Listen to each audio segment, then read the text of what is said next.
Hello, my name is Mr. Curtis. I'm an artist and art instructor with the Winnipeg Art Gallery. And this is Bruce. He's a paintbrush. Welcome to this series of video art lessons. I'll be guiding you through some art explorations, some art experiments, some art assignments, some art exercises. We're going to be using different materials, trying lots of different things, some new things, some old things, using materials from around your house, and maybe some materials you've never thought of using before in the creation of art. But today, what we're doing is we're going to be starting out with the basics, with drawing, pencil and paper, and specifically observational drawing. What's observational drawing? It's drawing things from real life. Bruce, have you ever tried to draw something from real life? You have, yeah. Something like a dog or a cat or a tree or a bowl of fruit. You have. So how was that experience for you? Was it easy? Was it simple? No, it was tricky. It looks like Bruce had a hard time with that. Yeah, and it's hard. It's difficult to draw something in real life exactly the way you see it. And there's a reason for that. I'm going to show you what I mean. I'm going to explain why it's so difficult. So Bruce is going to go over to his workstation over there, and I'm going to show you why it's so difficult to draw what we see in real life. Okay, off you go, Bruce. I'll help you down. Okay, there you go. Okay, there. All right. All right. It all starts out with your eye. So the eye sees something that it wants to draw in real life. And this eye is very excited because it sees that thing it wants to draw. And that thing it wants to draw, let's just pretend it's a tree.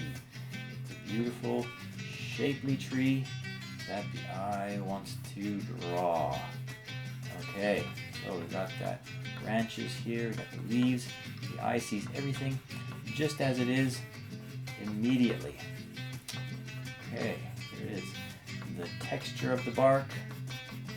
Okay, the shape of the leaves. Everything is there. Some grass here. It's a beautiful scene. Okay, the eye wants to draw this tree. In real life, it's looking at that tree and it says, what a beautiful tree, I want to draw it. But it needs the help of another body part. Let's say, what body part could that be? Well, it is this body part. It's a hand. And the hand is ready. Got its pencil here, it's ready to draw. The conditions are perfect for a beautiful observational drawing. The eye just has to communicate to the hand all that it sees here in the tree, but something gets in the way. Here comes some blobby thing down here. Guess what that is? That is the brain. The brain is coming in. It says, wait, hold on a minute. It hears the eye say tree, and the brain says, wait a minute, I've got pictures of trees in my memory banks. I know what trees look like. They look like this. That's what a tree looks like. Or maybe they look like this. That's what a tree looks like, says the brain, because your brain has a whole memory bank of trees that you've seen before and trees, ways that you think trees should look. And so instead of the hand drawing this tree in real life, you end up getting confused because you've got this tree ahead of you, but in front of you, but you've also got all of these trees from your memory bank, and so it gets confusing and gets really, really hard to do, and that's why it's so hard to draw from real life. Luckily, there is an exercise that we can do that will allow us to draw what we see without that information part of our brain getting in the way too much. And that exercise is called a blind contour drawing exercise.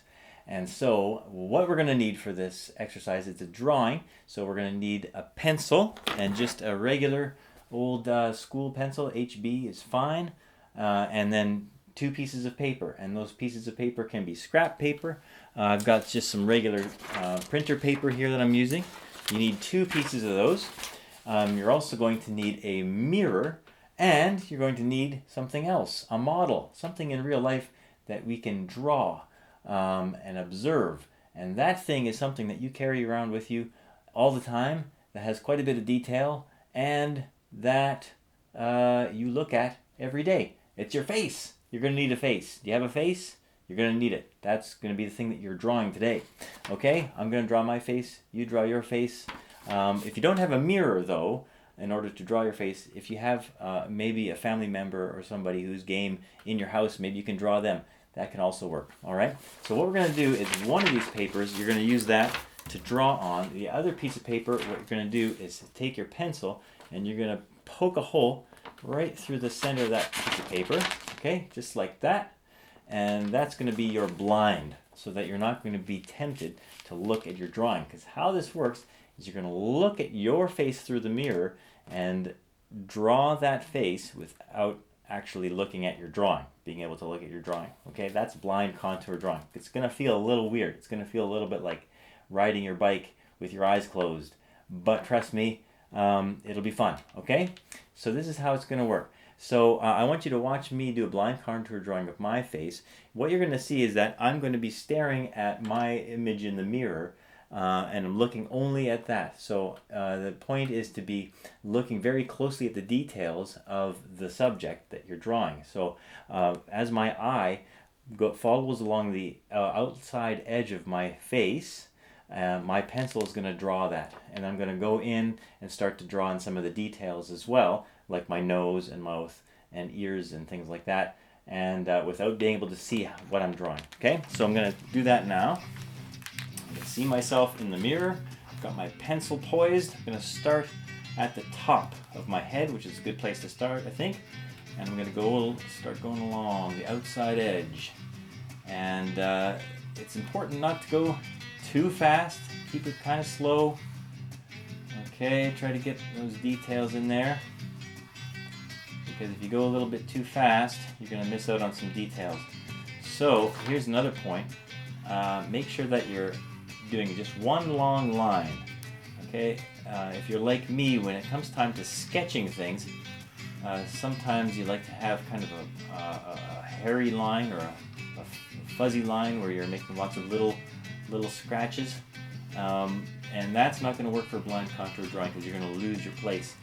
So here we go, and I'm going to just skip over and draw my eye here. And I've got my eye. I'm just going to do one eye, I think. And I'm going to go in for the nose. All right. There we go, and a nostril here. Okay. It's going to be all connected. And going in for the mouth. Okay. All right. Down here for the finish. Okay. All right. I just had a peek at it, and looks like a blind contour drawing. You want to see it? Okay. Should use a darker pencil. Okay. There is my portrait. You see the resemblance? I hope you can see that. That's a blind contour drawing. Yeah, so it's going to look a bit of a mess. But the thing about blind contour drawings is that if you were slow enough and you were looking closely at the details, there's going to be parts of it that you'll notice are pretty accurate. Okay, so I've got like my nose here and my eyes are in the right place. Of course, the whole thing as a whole is a little bit wonky, but that's blind contour drawing, and it's an exercise. So keep that in mind. This is something that artists can do to get better at drawing observationally, drawing things in real life. So the more you do this, the better you'll get at it, the more details you get, and you'll notice that the better you'll get at actually drawing things, doing sketches of things in real life as well, which we're going to try later on in different videos. So that's blind contour drawing. Do it more than once. Do it a bunch of times because you only get better the more you do it. Now, let's see how Bruce is doing with his blind contour drawing. Hey Bruce, how is it going? You haven't even started yet. Are you afraid of how the drawing's going to turn out? Well, remember, you've got nothing to lose. It's only an exercise. And besides, if you don't try, you'll never know what you're capable of.